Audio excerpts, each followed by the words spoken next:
Agora você está ouvindo. Muito boa noite a todos. Hoje nós estamos aqui para mais uma live. Vamos falar sobre a cultura africana e a influência da África na cultura brasileira. Nosso convidado é o Júlio César Soares, professor, historiador, e ele vai contar para a gente muito sobre essa história da África, dos africanos que chegaram no Brasil e começaram a disseminar essa cultura aqui no nosso país. Ele é professor, ele é historiador, ele foi prior da Ordem de Rosário dos Pretos, lá no Pelourinho. Ele vai falar com a gente daqui a pouco, já deve estar chegando. Celi Dias, boa noite pessoal que está chegando. Tem o pessoal passando aqui, eu já não estou mais conseguindo enxergar, a idade já está fazendo isso comigo. Vamos convidar agora o professor Júlio, para ver se ele já está chegando. A gente vai falar um pouco sobre essa parte. Também da forma como foram trazidos os escravos para cá para o Brasil, os escravos não, os negros que foram escravizados. E como hoje é dia da capoeira, um salve para todos os capoeiristas, minha arte que eu adoro. E a gente vai falar também um pouquinho sobre isso, tá? Chegando aqui, Betânia, bem-vinda. Glícia, quem mais? Começando, deixa eu mandar para ele a mensagem. Ele já está chegando aqui, a gente fez o teste nesse instante, no outro canal. Ele já deve estar chegando. Joey Fraga, bem-vindo, meu amigo Joey Fraga. Começa a divulgar para o pessoal aí também, que todo mundo está chegando aí na área, para a gente falar um pouco hoje sobre essa cultura africana no Brasil. Ó, mostrar para todo mundo, ó, a canequinha do Política FC. Ó, essa aqui para o pessoal que tem aqui, ó, a diretoria. Grande Júlio César já se encontra aqui, vamos conversar com ele. Enquanto isso, o Joey vai ficar mandando para todo mundo no geral. Bem-vindo ao grupo. Aqui o nosso convidado já chegou, professor Júlio César Soares. Chico Araújo, meu mestre, um abraço. Fica ao contrário, vamos ter que fazer espelhado da próxima vez, Joey. Olá, professor, boa noite. Boa noite, tudo bem? Tudo bom com o senhor? Tudo Eu na estava paz. falando com o pessoal aqui um pouco sobre o nosso trabalho que a gente vai fazer hoje, a nossa conversa, sobre essa Aham. forma como a gente vai encarar a história da África influenciando aqui no nosso Brasil e apresentando também um pouco do seu trabalho, né? Eu conheci o professor através de uma entrevista que eu li sobre ele falando sobre a ordem do Rosário dos Pretos, lá do Pelourinho, e eu fiquei bem impressionado com algumas coisas que foram faladas naquela entrevista, a gente vai conversar também. E logo depois ele foi incluído num grupo de WhatsApp em que eu estava.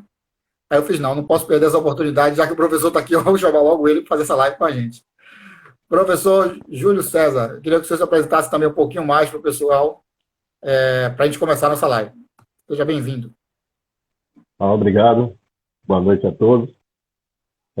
Como já foi dito, meu nome é Júlio César, eu sou professor de História e sou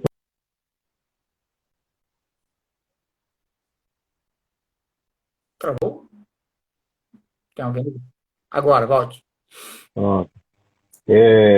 Eu sou Júlio César, eu sou historiador, também professor de História.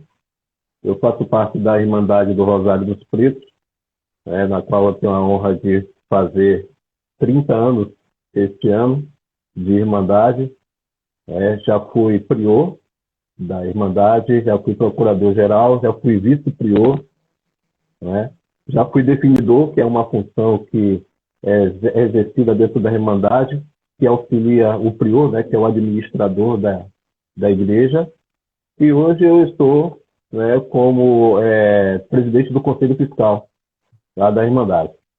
E aí eu me dedico muito à Irmandade do Rosário e tudo que é ligado, né, à questão de África no Brasil. Então, sempre estou pesquisando para ampliar mais os conhecimentos. Eu vi na entrevista que eu li, vi uma coisa bem interessante que eu não sabia, e já existia essa Irmandade na África. E ela veio para o Brasil depois de um tempo, e aí teve aquela história das duas torres. Você pode contar um pouquinho rapidinho dessa história? Bom, é que quando os portugueses iniciam, né, as grandes navegações, indo para buscar especiarias na Índia, né, e, quer dizer, se conhecia o continente africano, né, através de mapa, mas os portugueses resolveram fazer esse percurso via mar E em alguns lugares, alguns pontos da África, ele começou a criar algumas feitorias. E Uhum. Angola, onde hoje é conhecido como Angola, antes era o grande reino do Congo, né, o grande império do Congo, eles criaram uma feitoria e entraram em contato com alguns reis locais. Né? Muitos desses reis eles foram levados para Portugal como visitantes. Até esse momento ainda não havia o tráfico negreiro. O primeiro contato com essas pessoas. E muitos deles foram para Portugal, né? Aprenderam a se dedicar à fé cristã católica. Né? Muitos deles voltaram para a África como padres. Fizemos casos de bispos africanos, angolanos, que foram para Portugal e depois retornaram para a sua cidade para pregar a fé cristã. E nessas pregações, em Portugal, já existia a Irmandade de Nossa Senhora do Rosário. Até esse momento, era uma irmandade de homens brancos. Né? Depois, com o contato com os africanos, e muitos desses africanos, primeiro, foram levados como homens escravizados para Portugal, eles começaram a adentrar nessas irmandades, não é? Nessa Irmandade de Nossa Senhora do Rosário. Depois de um certo tempo, começou a haver um questionamento, não é? Que os negros africanos, que muitos já eram escravizados em Portugal, faziam parte da mesma Irmandade de Nossa Senhora do Rosário. E aí foi separado. E aí criou-se a Irmandade do Rosário dos Homens Pretos. Né? Essa Irmandade foi levada também para Angola. E de Angola, muitos desses que começaram a vir como escravizados para o Brasil, e especificamente na Bahia, já chegaram conhecendo um pouco da fé cristã, da fé católica. E aí vai ser formada uma Irmandade de Nossa Senhora do Rosário, especificamente para os homens pretos. Né? Nós temos uma Irmandade de Nossa Senhora do Rosário que fica no Corredor da Vitória, né? Em Salvador, e que lá é considerada a Irmandade do Rosário dos Homens Brancos. Né? Então foi criada essa Irmandade de Nossa Senhora do Rosário, que primeiramente ela começou na antiga Igreja da Fé, onde hoje fica o monumento à Cruz Caída. Essa igreja foi demolida no começo do século XX e lá começou a devoção à Irmandade de Nossa Senhora do Rosário. Tanto assim que no nosso templo, a imagem principal de Nossa Senhora do Rosário foi doada pela Igreja da Fé, quando a Irmandade se deslocou da Igreja da Fé para onde hoje nós conhecemos como o Pelourinho, que até esse momento, ele ficava fora da cidade de Salvador. E a cidade de Salvador era toda cercada por muralhas, então ela ficava fora da cidade de Salvador. E aí foi construído, né, com todo o trabalho dos homens e mulheres escravizados, que depois de um período árduo de trabalho, de 12, 15 até 20 horas, mas ainda tinham forças para poder carregar, não é, pedras de algumas pedreiras que tinham na Cidade Baixa, areias da praia, para começar a primeira construção da Igreja do Rosário.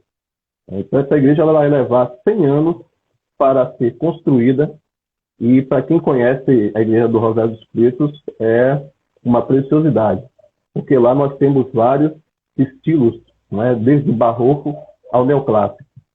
Então, esse é um pouco da Igreja do Rosário dos Pretos. E quando eu falava da questão das torres, né, é que no passado algumas igrejas não tinham condições de construir 2 torres. Então, às vezes construíam uma única torre, às vezes a outra parecia estar começando a construir a segunda torre, e aí paravam, porque o custo era muito caro. E além disso, você tinha que pagar um tipo de imposto, né, a cúria. Então, muitas dessas igrejas ficaram com uma arquitetura parecendo que construíram uma torre e outras não foram construídas. Mas para uma irmandade de homens e mulheres negros, né, construir uma igreja com 2 torres é um sinônimo de poder na época. Então, essa igreja ela foi construída com 2 torres, e quem chega, né, descendo a ladeira do Pelourinho, vai ter logo de frente a Igreja do Rosário dos Pretos, que tem as 2 torres, que significa um pouco de poder, não é? De mostrar que, mesmo escravizados, mas esses homens e mulheres, eles tinham a capacidade, não é, de pensar em liberdade, né? Em construir a liberdade dos seus dentro daquele espaço. E é linda a igreja, a gente tem vários cultos muito legais lá, eu já fui várias vezes. E eu vi também que quando eles vieram para cá, demorou para os 100 anos que você falou, mas foi 1705, uma coisa assim, né, que ela é inaugurada. 1705 é quando ela começa a ser construída. Mas foi construída. Ah, tá. Construída. Não é? Ela vai ser concluída já quase no começo do século XIX, mas mesmo assim, ainda na década de 70 do século XIX, ainda se fazia algumas reformas, algumas melhorias. Né? Essa igreja era tão cobiçada que a Irmandade do Paço, né, foi criada uma nova paróquia, uma nova freguesia, que é a freguesia do Paço, e quando viram a igreja dos homens negros, eles queriam se apoderar, porque dizia que a igreja era muito bonita. Não é? Como é que eles negros construíram aquela igreja? Então eles ficaram quase durante 30 anos na igreja do Rosário dos Pretos, né, onde eles queriam administrar os bens da Irmandade, eles queriam contabilizar todos os dividendos que entravam na Irmandade, e dizia que os negros não sabiam ler, não sabiam escrever. E aí foi que um dos irmãos, na época, mandou uma carta, né, para Dona Maria, a mãe de Dom João VI, a avó de Dom Pedro I, dizendo que a igreja foi construída pelos negros e que deveria permanecer com os negros. Aí é que vai o governador, na época, na Bahia, vai interceder. Mas depois de que foi liberado um espaço onde hoje está construída a Igreja do Paço, que muitos conhecem como a Igreja do Pagador de Promessas. Então, sim, tem toda uma história. Não é? Essa Irmandade ela vem de lutas, né, de todo o tempo, desde quando ela foi constituída até os dias de hoje. É uma Irmandade que é de muita luta, né, de muitas conquistas, mas sempre, não é, buscando o melhor dentro da sociedade de época e para os membros da Irmandade. Né? É que ela vai receber, em 1899, o título de Venerável Ordem Terceira. Um grande feito, outro grande feito para a Irmandade. Porque essa Irmandade ela vai, não é, agora se igualar às outras Irmandades religiosas formadas por homens e mulheres brancas. Né? Então, por exemplo, nós temos a Ordem Terceira de São Francisco, né? A Ordem Terceira de São Domingos de Gusmão, a Ordem Terceira do Carmo. Todos eles serão frequentados por homens brancos. Os negros, indígenas e seus descendentes não poderiam fazer parte dessas irmandades. E aí o Rosário dos Pretos vai conseguir, em 1899, tornar-se uma das poucas irmandades, eu acho que é a única no Brasil, se tornar uma ordem terceira. Então, esses homens e mulheres que vêm de África, eles vão começando a fazer parte dessa irmandade. E nós temos quase, no século XIX, quase 5 mil membros dentro da Irmandade do Rosário dos Pretos de várias etnias. Né? A primeira etnia que começa a construção do templo são os Angolas, né? Os negros bantus, de várias etnias bantus. Né? E aí depois vão chegando outras etnias. Vão chegando os Yorubanos, vão chegando os de Queto, né? Vão chegando os Grunces, e outras etnias vão se juntando nessa Irmandade. Né? Porque era o único local que tinha de liberdade, onde poderia se estar junto com os seus, né? Com seus parentes, com seus amigos, livremente, né? Até através da religião católica. Mas isso não quer dizer que eles deixaram de cultuar, não é, os seus ancestrais, como nós conhecemos hoje dentro das religiões de matriz africanas, como Candomblé, Umbanda, não é? E outras religiões. Eles faziam tipo um sincretismo religioso dentro da igreja? Era algo assim, não? Ou eles realmente professavam a fé católica naquela época? O sincretismo religioso foi uma criação. Eu posso dizer que muitos antropólogos criaram o sincretismo religioso, porque o africano ele sabia muito bem o que era ter uma fé religiosa nos seus antepassados, que eu acredito que eles não chamavam de religião, né, dentro desse parâmetro que nós conhecemos hoje, né, mas eles cultuavam os seus ancestrais, porque muitas dessas etnias, cada etnia que chegava aqui, né, Isso, o candomblé ele é criado no Brasil porque em África cada etnia cultua, não é, o seu ancestral maior, por exemplo, da Oxum, né, o orixá Oxum é da cidade de Oxobô, né? Então, Oió é de Xangô. Então, essas etnias todas, essas pessoas que viviam nessas cidades, nas regiões de África, cada um cultuava o seu ancestral, né? Sabendo que tinham ligações familiares ou de casamentos ou guerras ou outras relações, né, que aconteciam.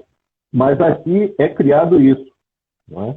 Mas eles sabiam muito bem o que era a religião de matriz africana, os seus antepassados, e sabiam muito bem o que é o catolicismo. Agora, existiam as nuances para que a gente pudesse fugir, driblar toda uma situação para que continuasse viva essa tradição, não é, que os africanos deixaram aqui como legado para nós.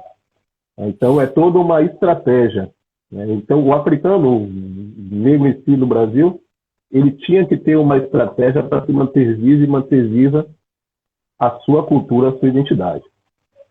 É tipo a capoeira que o pessoal disfarçavam de dança para enganar os senhores de engenho. Aí botavam instrumentos, enquanto eles estavam treinando golpes, enquanto eles estavam treinando luta, eles colocavam instrumentos para enganar os senhores de engenho naquela época. Sim, sim. Mas, Exatamente. É a mesma coisa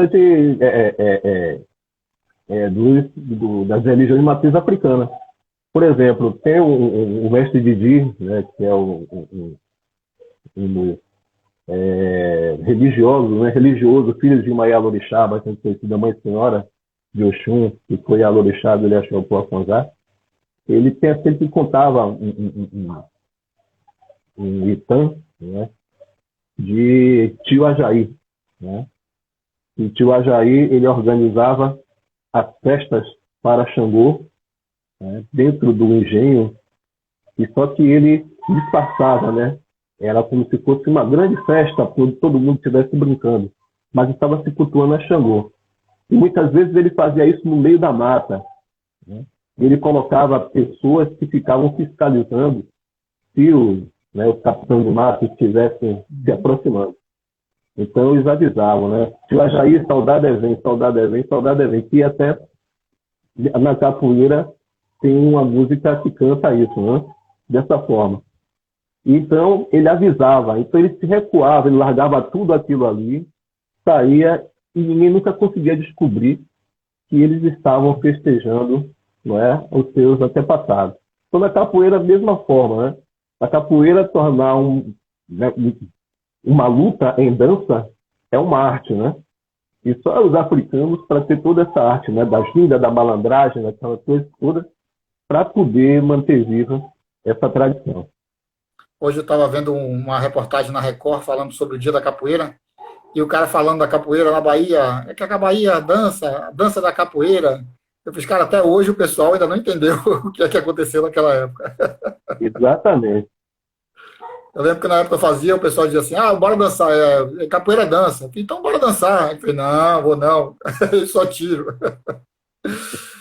Mas me conta um pouco, professor, quando os negros foram chegando na Bahia, eles vieram do Brasil, na verdade, eles vieram de uma localidade da África, não é isso? Então, para cada estado aqui chegava um povo de uma área diferente, era mais ou menos assim, ou não? A diferença era mais entre países. Os negros que iam para os Estados Unidos eram os negros que iam para o Brasil eram outros. Como é que funcionava essa parte do tráfico? Bom, o tráfico negreiro ele vai ser dividido em 3 fases, né? Então, a primeira fase do Brasil, logo no início do descobrimento, né, entre aspas, das terras brasileiras, não chegam negros, né? A mão de obra indígena que vai ser utilizada, muitas vezes, como trabalho escravo. Aí o pessoal diz, com a chegada dos negros, os índios deixaram de ser escravizados. Lei do engano, né? A cidade de São Paulo, né, a vila que era São Paulo, ela foi toda construída com a mão de obra indígena, né, que os bandeirantes, né, capturavam esses indígenas no centro, né, do Brasil, né, nos sertões brasileiros, e levavam esses indígenas para serem escravizados. No Brasil, com a chegada da mão de obra africana, que é isso só depois de 30 anos, né, de presença portuguesa em terras brasileiras, né, vinha a primeira leva, né, que eu falei no início, de negros de Angola, né? Esses negros que vão trazer, que já chegam aqui conhecendo um pouco dessa religião católica que está tendo contato.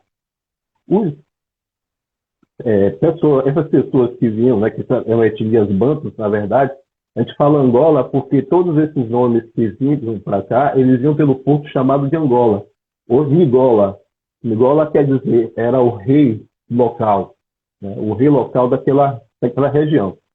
Então, ficou-se na corruptela, a forma de falar ficou Angola, né? Então, todos que eram levados como homens escravizados pelo aquele porto eram chamados de Angola. Mas eram homens que vinham, não é, do centro da África. Tem-se notícias, né? Recentemente, em 2018, eu estive no Quênia e conversando lá com um queniano, ele me falou da presença portuguesa no Quênia, né? A gente conhece um pouco, não é, dos portugueses na região onde nós conhecemos como Angola, um pouco da Namíbia, o Moçambique, o Congo, né? Mas nunca se ouviu falar no Quênia. Então, eu comecei a indagar, né? Será que esses muitos que vieram para cá não vieram também dessa região do Quênia? Né? Que, na verdade, como os portugueses tinham um relacionamento mais com os que moravam na região litorânea, né? Muitos desses eram capturados e eles eram trazidos, não é, dessas regiões. Então, todos eram considerados como se fossem negros Angola, né? Mas cada um vinha de etnias diferentes. E esses primeiros que chegaram aqui, eles foram divididos entre região do Rio de Janeiro, não é? Região do Rio de Janeiro, região da Bahia, né? Região de Pernambuco, né? Que na época Pernambuco e Alagoas eram na mesma região.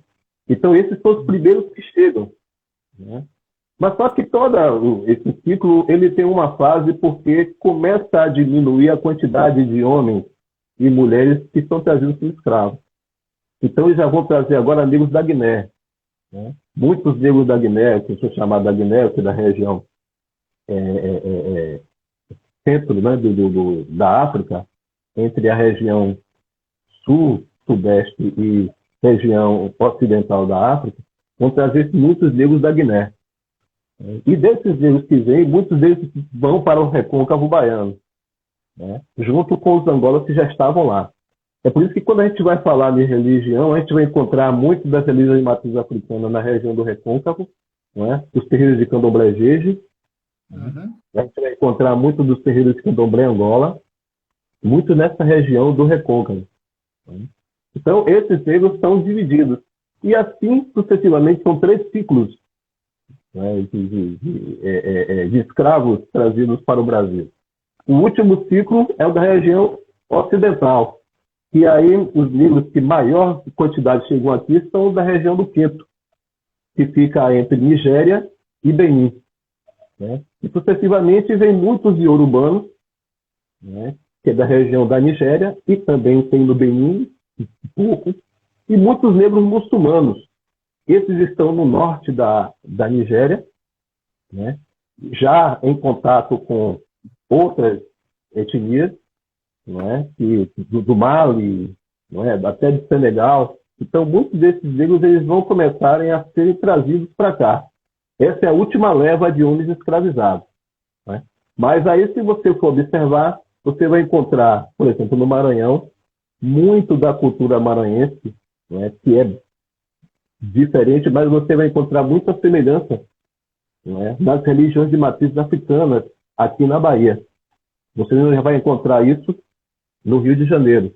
Mas no sul do Brasil, você vai encontrar muito dessa semelhança com os negros que estão no Rio de Janeiro, né? Então, são muitas etnias que chegam aqui. Se a gente for enumerar as etnias, né, que eles dividiram por tronco, né, por banto, negros sudaneses, né, negros iorubanos, e assim, Mas se você for observar, são várias etnias que chegam aqui. Na Igreja do Rosário dos Pretos tem um livro, que é de 1680, e esse livro ele vai identificar o nome das pessoas pela região de onde ele veio. Então, negro de Benguela, né? Negro Cabinda, né? Negro da região do negro de Urubá. Assim, ele bota o nome o primeiro nome da pessoa, como esses não têm sobrenome, eles colocam a origem dele na África. Então, são muitas e muitas e muitas etnias que vão chegar aqui e que vai ser dividida por todo, né, o Brasil. Mas a grande leva de homens e mulheres que chegaram aqui foram os bantos. Foram os que primeiro chegaram, foram os que pegaram o sofrimento, não é? A dor de serem tratados mesmo com todo rigor de crueldade. Porque, por exemplo, os negros malês eram negros mais urbanos e eram negros que tinham uma facilidade comercial maior, que essa é a última leva de homens escravizados que chegam aqui. Então, eles sabiam lidar muito bem, porque eles sabiam falar em árabe, eles sabiam escrever, né? Tinham uma facilidade muito grande de fazer negócio e também tinham uma possibilidade de se organizarem. Já eram outros tempos, porque são mais de 300 anos de escravidão, né? Desse período, desde a época dos descobrimentos até o século XIX. Então, são quase 300 anos, mais de 300 anos de escravidão. Então, esses negros bantos são que vão sofrerem mais, né? Tanto assim que alguns historiadores, né, ou antropólogos, eles constituíam de que os bantos eram pessoas que não tinham cultura, eram atarracados, né, baixos, né, eram pessoas que não tinham asseio, né, e aí foram esses mesmos bantos que construíram vários templos maravilhosos por todo esse Brasil, né? São esses mesmos bantos que vão construir N, não é, monumentos que estão aí e que poucas pessoas conhecem que são de origem banto. Por exemplo, tem um historiador que é o Luiz Viana Filho, ele vai dizer, Luiz Viana Filho, que ele vai dizer negros na Bahia, ele vai fazer uma descrição do negro banto, né, aqui na Bahia. E ele coloca todas as formas pejorativas. E aí, de repente, ele começa a falar, né, no livro ele começa a falar sobre a Igreja do Rosário dos Pretos. E aí diz que era um povo ordeiro, um povo que sabia fazer a festa, um povo que tinha uma religião acima de tudo, que construiu um templo maravilhoso. E quem foi que construiu esse templo? Os O bantos. próprio banto. Né? Então há uma contradição muito grande de muitos que falam dos bantos. Porque muitos achavam só que os iorubanos, porque eram altos, não é? Perfil alto, não é? Narizes mais, como eles dizem, afilados, né? Esses eram os mais, não é, importantes, que se aproximavam mais do branco. Não é? Mas, esquecendo de que esses que vieram antes, foi que deixou todo um legado para o Brasil. Se hoje a gente tem a nossa maneira de falar, a nossa maneira de andar, né? A nossa culinária também tem muito a ver com isso. Se são os bancos que eles vão entrar em contato, eles vão ter que assimilar a cultura do português e eles vão assimilar também a cultura indígena. Né? E é daí das religiões bantos que vão surgir outras religiões. Né? Como hoje, por exemplo, o chamado candomblé de caboclo, né? É um encontro entre a cultura banto e a cultura indígena. Né? Os candomblés de Umbanda, né? A Umbanda, né? Tem muito do banto, tem muito mais do banto do que do iorubá, nas palavras, na maneira de tocar, né? A maneira dos preceitos serem feitos.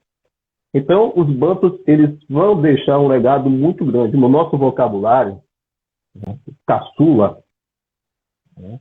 Que o último filho da família, que é uma linguagem banto, não é? Bunda é uma palavra que é banto, não é? Então, xingar. Então, essas coisas todas estão viva dentro do nosso vocabulário e que essas etnias, as primeiras que chegaram aqui, deixaram. Agora, sempre que um antropólogo, um historiador, um sociólogo, ele sempre escolhe aquele que ele vai eleger como. E agora deixa um pedido, né? Estudem mais o povo banto.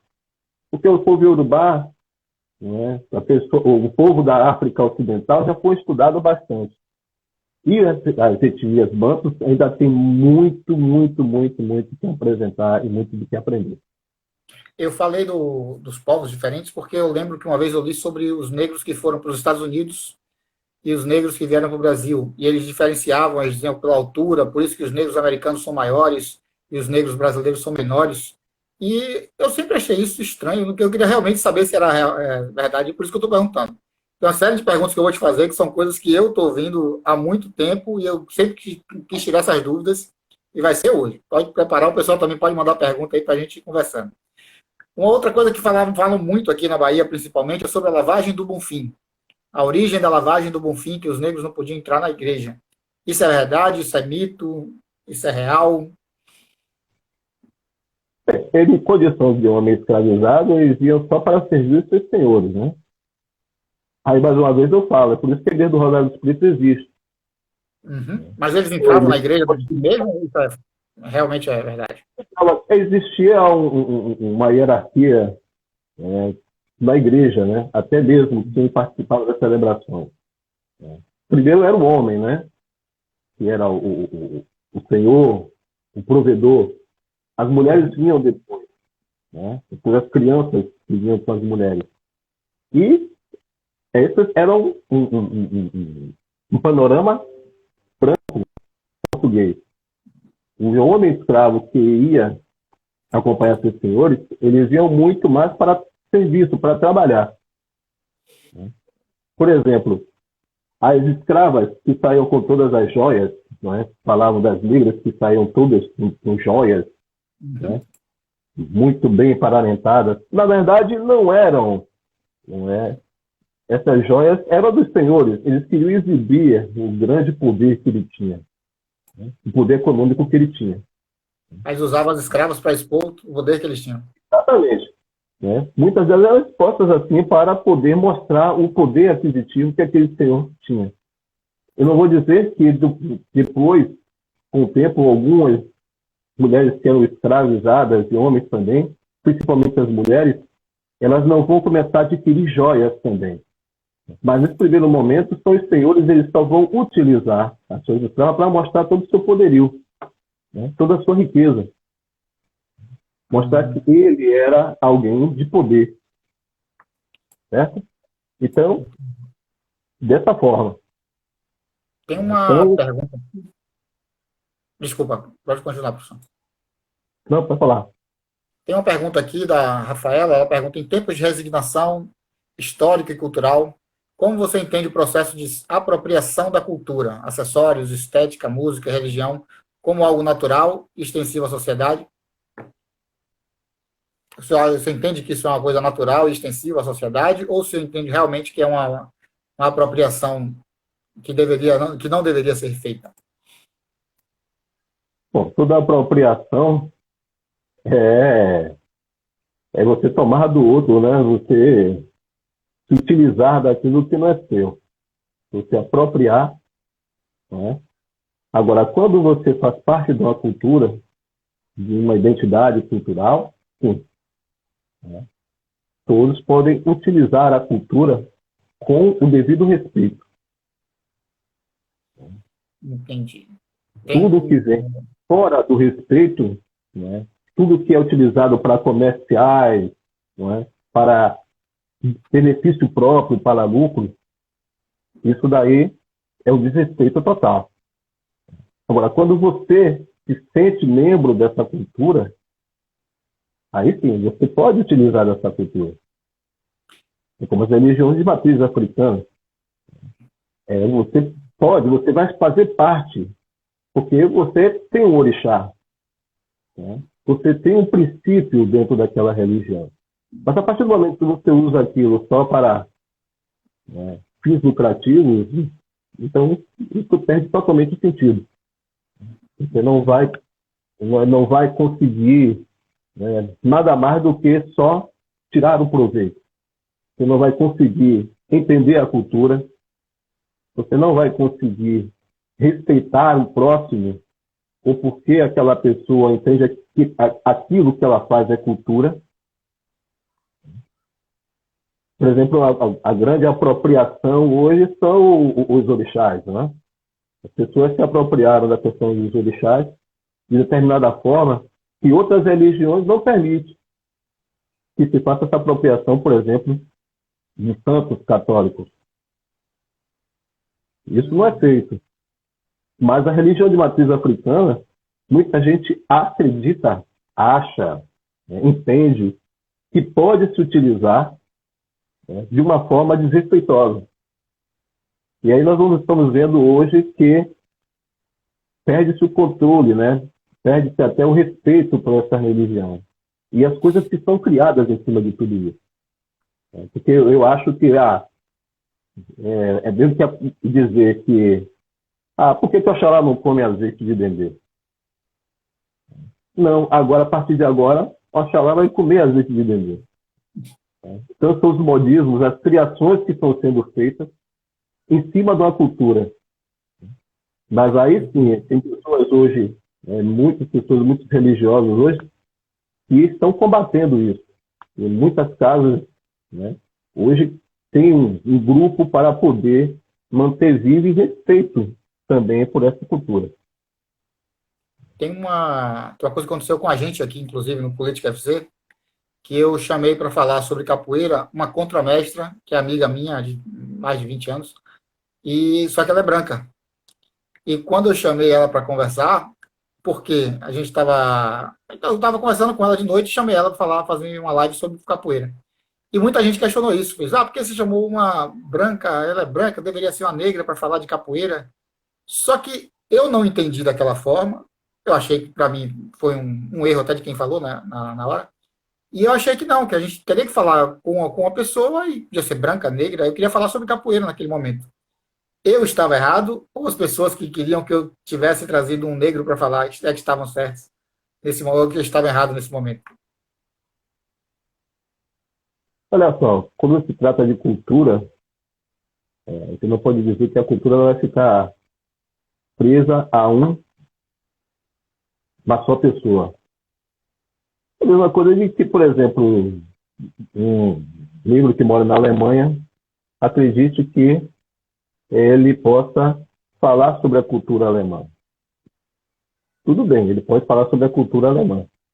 Ele não vai ser aceito lá. Os alemães vão dizer para ele, não, você não faz parte da minha cultura. Certo? Mas ele, até como estudioso, ele pode falar com relação à cultura alemã. Certo? Agora, existem coisas que só o ser negro você consegue fazer bem, o respeitar. Não é? Por exemplo, tem pessoas, por exemplo, a religião do candomblé hoje, tem muitas pessoas brancas, tem italianos, tem japoneses, tem várias pessoas hoje mesmo dentro da religião de matriz africana. Ele pode conviver, ele pode receber essa cultura. Porque o orixá não escolhe cor. O orixá quer aquela pessoa que está ali respeitando ele, cuidando dele, zelando por ele, como ele está zelando por ela. Então, o respeito tem que haver. Acho que não teria nenhum problema uma pessoa falar sobre capoeira. Pode sim falar sobre capoeira. Mas é interessante que coloque também um mestre, um mestre negro da periferia. Porque o grande problema nosso hoje é que muito da nossa cultura, muitos dos negros estão deixando como ruim e os brancos estão pegando como bom. Mas por conta de quê? De uma alienação que está acontecendo tão grande na cabeça do nosso povo, e aí não falando sobre nenhum segmento religioso, mas alguns segmentos religiosos colocam para a sociedade que a nossa cultura não presta. Então, tem muitas pessoas que pegam isso. Eu já vi pessoas, não é, se desfazerem de tudo da sua identidade cultural, não só religiosa, mas sua identidade como pessoa, como ser humano. E muitos estão aí é que tem aquela questão da apropriação indevida da cultura. Tem muitos que estão chegando aí e estão pegando tudo isso que as comunidades negras e muitos dos negros estão deixando de lado e estão se utilizando disso como um bem maior para eles. Viu que teve um encontro de religião de matriz africana e só tinha uma mulher negra na mesa. O restante todo eram mulheres brancas. Por quê? No sul e no sudeste, tem muito mais brancos envolvidos na religião de matriz africana do que os negros. Então, eles foi quem organizaram o encontro e convidaram as pessoas que eles achavam melhor. E aí, o negro só tinha uma mulher negra. Só uma mulher negra. Aí a gente pergunta, isso aí está correto ou está errado? Aí é de um pouco demais.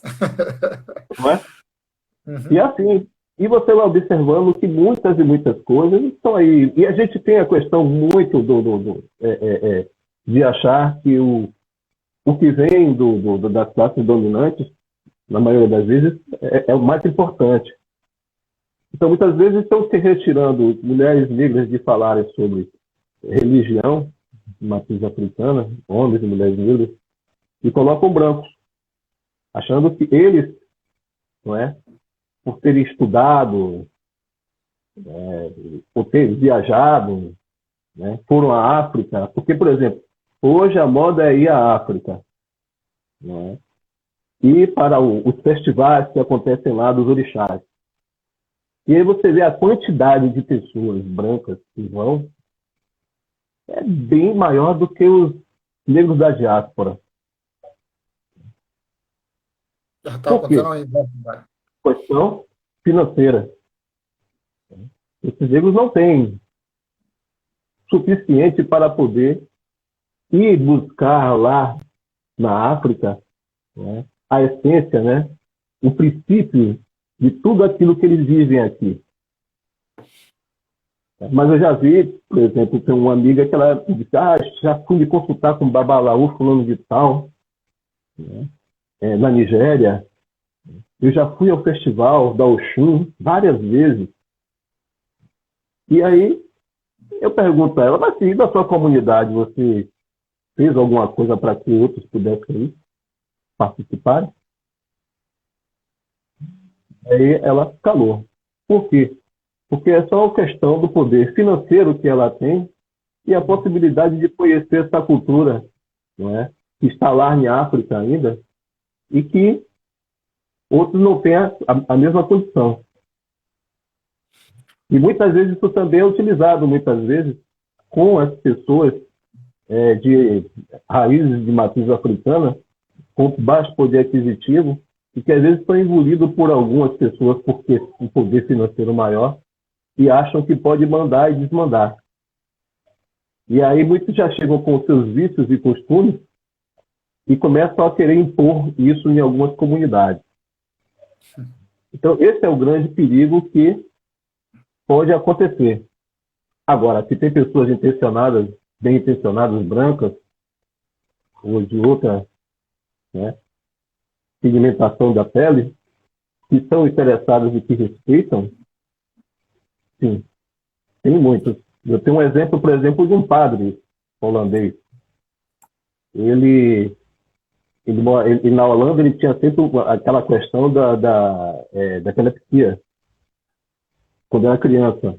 Depois parou e ele veio morar aqui no Brasil como padre franciscano, lá no Rio Grande do Sul. Onde um amigo dele convidou ele, vamos passar nossas férias lá em Salvador, na Bahia. Ele aí veio prontamente. E quando ele foi convidado para ir numa festa no terreiro de Candomblé. E chegando lá, nesse terreiro, ele é o que se chama de bolô no santo. Então, recolheram ele, no outro dia ele foi lá, e aí a orixá disse para ele: meu filho, você tem um problema muito sério de orixá. Ele se espantou, ele, um homem branco, holandês, problema de orixá? Não, desconheço. E é que, depois de tudo isso, ele largou a ordem dos franciscanos, ele se dedicou, até hoje ele dedica a vida dele aos orixás, né? Então, foi uma mudança, é uma pessoa de uma outra cultura que aprendeu a respeitar a cultura do outro. Sim. Então ele se entregou, né, totalmente para essa religião. Tem um caso também do padre François, né, que morou aqui em Salvador durante muito tempo. O padre François, além de padre, ele era obá de Xangô, no terreiro de Candomblé, no Ilha Xelpó, Aganju, no município de Lauro de Freitas. Uhum. E ele vivia essas duas fés muito bem. Um religioso, né, acima de tudo. Cristão, católico e da religião do Candomblé. Então, tem pessoas, né, com interesse em respeitar a cultura. E aí eu digo, quando essas pessoas têm o interesse em respeitar a cultura, não é uma questão de pele. Agora, quando ela quer aproveitar da cultura, da identidade do outro, aí é que o problema começa. Entendi. Tem uma pergunta aqui de Celi.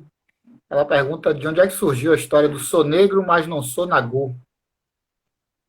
Tu sabe de onde vem isso aí? Sou Não, negro, mas não sou nagô. o pessoal tinha um problema muito sério, né? Porque, até pouco tempo a gente ouvia as pessoas falarem, né? Ah, porque você é nagô. Essa expressão pejorativa, né? De falar dos nagôs, é como se você não fosse uma pessoa que não tivesse cultura, uma pessoa que não fosse civilizada. Então, sou negro, mas não sou nagô, é porque eu sou negro, mas eu não sou burro. Seria isso? Exatamente. Não é? Isso é um pejorativo que foi criado na cabeça de muitas pessoas. Eu conheci uma senhora que ela sempre falava: eu não sou nagô. Não venha com essa conversa comigo que eu não sou nagô. Então era uma forma de colocar na cabeça das pessoas que tudo que vinha da identidade negra, né, é uma coisa ruim. Estou citando aqui também a professora Jusceli Mota. Está dizendo aqui, Pierre Verger também, um francês que fez muito pela cultura negra aqui da Bahia, né? Tem a RVG também, é desse mesmo terreiro que eu falei do padre François, né, do Ilha Chapó Ganju. Escreveu muitos livros falando sobre a cultura negra e deixou uma fundação, né, a Fundação Pierre Verger, que mantém um trabalho ainda de preservação de uma identidade negra, principalmente urubá. Professor, além dessa parte da cultura que a gente já conhece da dança, do samba, da capoeira, que foi criada aqui também, do candomblé, das religiões, o que mais que a gente pode ver no dia a dia da gente hoje? Nossos costumes que vieram da África, que a gente pouco dá atenção a isso. Eu lembro que uma vez me falaram sobre a mouraria, que era a terra dos mouros, aquela área do pessoal dos mouros que tomaram conta daquilo ali. O que mais a gente pode ver assim, aqui em Salvador, por exemplo? O que mais a gente pode ver que vem diretamente da África e a gente não se dá conta quando a gente fala?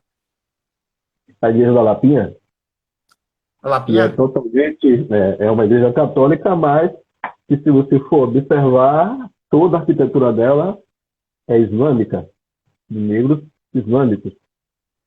Da Lapinha, não sabia. A igreja da Lapinha. Ela tem muito da identidade muçulmana. Nós A temos igreja do... também, por exemplo, nós temos a forma os primeiros sindicatos, pode-se dizer, eram sindicatos ou associações, né? Nós temos a Sociedade Montepio dos Artistas e a Sociedade Montepio dos Artífices. A mesma coisa, só que uma, né, é dissidente da outra. Então, criou-se essas duas. É o local onde vai se pagar a primeira pensão, né? Pensão às mulheres de homens negros, escravizados ou livres. Vão se pagar uma pensão a essas famílias.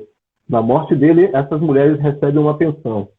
E é o primeiro lugar onde vai organizar todas as formas de trabalho que os negros exerciam na época. Então, muitos eram carpinteiros, marceneiros, ferreiros, alfaiates, né, músicos. Então, essas categorias todas eram ajuntadas nessas sociedades, né, para que essa sociedade pudesse dar um norte. Né? Essas pessoas eram ajudadas, né, dentro dessa sociedade para começar a se reerguer na sociedade. Então, e tem também a Protetora dos Desvalidos, Sociedade Protetora dos Desvalidos, que foi criado por um cara chamado Vitor Serra, que é o nome dessa rua lá na bairro da Liberdade. Né? E Vitor Serra, com mais 11 membros, eles vão criar, né, essa Sociedade Protetora dos Desvalidos, que vai dar ajuda a todos os irmãos que estão saindo do período da escravidão. É uma sociedade que ela é bastante conhecida. Hoje a presidente, a Lígia Margarida, está fazendo um trabalho muito bom lá, né, da questão do trabalho, né, da economia solidária. E é uma sociedade que no passado ela ajudava os membros, né, as pessoas se associavam, esses irmãos se associavam a ela, e tinha o Caixa, né, que vem daí o nome Caixa Econômica, né? E esses livros criam aquela caixa, que é uma caixa com 5 cadeados, com 5 chaves, e essas chaves, essa caixa só pode ser aberta com todos presentes. Então todos abriam ali e eles faziam empréstimos aos irmãos para começar uma nova vida, né? E aí nós temos dentro dessa sociedade, tanto lá como no Rosário dos Pretos, nós temos o primeiro historiador negro, né, que é Manuel Quirino, e primeiro vereador negro da cidade de Salvador. Então, eram pessoas muito importantes que começaram a fazer parte dessa sociedade. Então, médicos, advogados da época, escritores, todos negros, eles se juntavam nessa sociedade para se manterem mais fortes. Então, a questão do movimento negro não começa, não é, na década de 70, não. Esse movimento negro ele começa desde quando o primeiro negro bota o pé, não é, nessas terras. E aí começa a se movimentar para se manter vivo. E essa sociedade vai ser de fundamental importância. Tem uma outra também conhecida como Bolsa dos Patriotas, que fica no final de linha da Barroquinha. Quem chega na Barroquinha, do lado esquerdo, você vai ver um prédio simples, escrito lá Bolsa dos Patriotas. O que é a Bolsa dos Patriotas? Conta-se que na Guerra do Paraguai, depois da guerra, os senhores de engenho começaram a cobrar dos filhos desses senhores de engenho, de muitos rapazes que foram levados, né, para poder participar dessa guerra, e no retorno eles ganharam um soldo, né, do rei Dom Pedro II. Então, o soldo de guerra. Então, todos eles receberam por ter ganho a luta do Paraguai, a guerra do Paraguai, eles ganharam esse soldo. Mas isso era só pago para os brancos. Então, os negros começaram a se organizar e também exigirem. Aqui na Bahia, o soldo era pago aos filhos das pessoas de classe alta que foram para a guerra na Associação Comercial da Bahia, que fica no comércio. E aí foi criado a Bolsa dos Patriotas. A Bolsa dos Patriotas exigia que os negros também que foram para a Guerra do Paraguai recebessem um valor por terem participado. Eles receberam um valor menor, não é? Mas receberam uma quantia por terem participado da guerra. Então, essas são associações que são criadas por negros, né? Bolsa de Caridade, que ajudavam os irmãos que estavam nas ruas, não é? Com alimentação. Então, essas coisas todas foram criadas no século XIX e que são legados. Hoje ainda existem essas instituições. A Bolsa de Caridade é que não existe mais, mas a Sociedade Multipio dos Artistas e dos Artífices, a Bolsa dos Patriotas e a Sociedade Protetora dos Desvalidos ainda existem e estão no Centro Histórico de Salvador e que merecem serem visitadas, conhecer um pouco da história local. Não posso falar muito porque eu não faço parte da associação, mas convivo, né, diariamente com essas pessoas. Então, são muito do legado que vocês deixaram.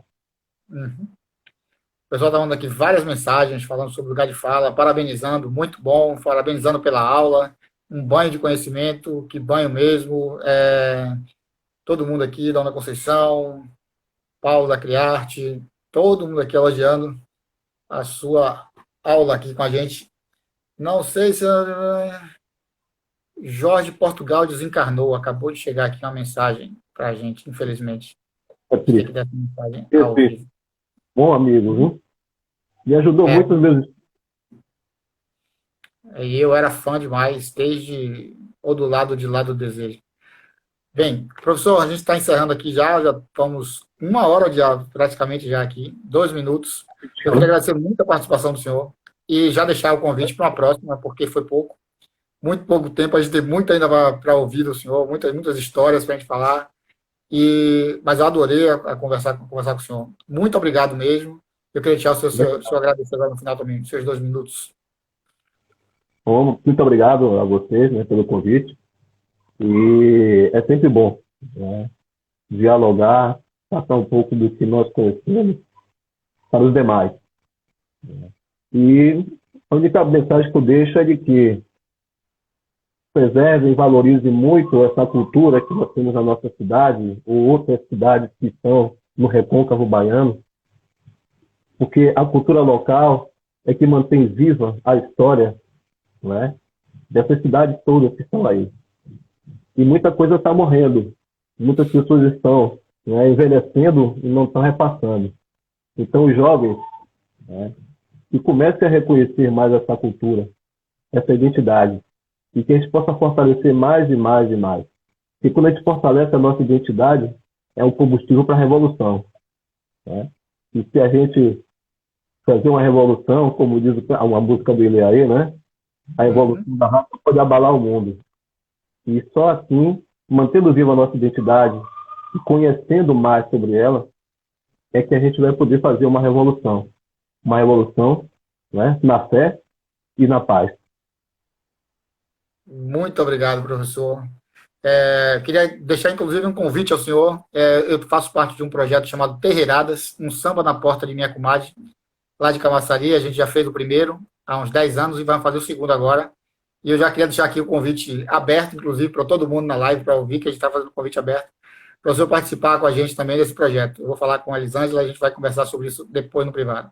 Muito obrigado mesmo, pessoal. Obrigado a todos vocês e até a próxima.